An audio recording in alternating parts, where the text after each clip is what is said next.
మాధవిని అడిగానా, ఎందుకు మాధవి జెండాలు ఎత్తాలని తెలియదని చెప్పింది. మా తమ్ముడిని అడిగితే ఇలా మొక్కుంటారు అని చెప్పారు.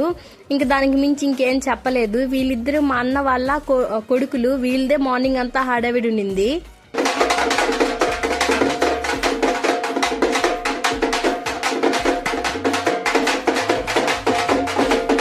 మా నాన్న చేయలేను అనే బిజినెస్ ఏమి లేదు. ఇప్పుడు దాకా మేము మా నాన్న ఇది చేయలేదు అని ఏది చెప్పుకోలేదు. ప్రతి ఒక్క దాంట్లో దూరేసి అంతా సక్సెస్ అయ్యింది. ఇంకా మా తమ్ముడు అక్కడికైతే వెళ్ళాము.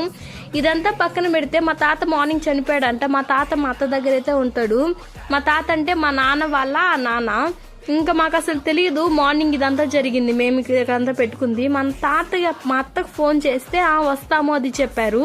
సాయంత్రానికి వాళ్ళు చెప్పారనమాట. అప్పుడే మా పొన్నమ్మకి బర్త్డే జరుపుకోవాలనుకునే టయానికి వాళ్ళు ఫోన్ చేసి చెప్పారు. ముందు చెప్తే మేము అసలు వచ్చేసే వాళ్ళం. ఆడికి బర్త్డే ఇలాంటివి ఏం జరుపుకునే వాళ్ళం కాదు. సాయంత్రంగా ఇంకా అంతా అయిపో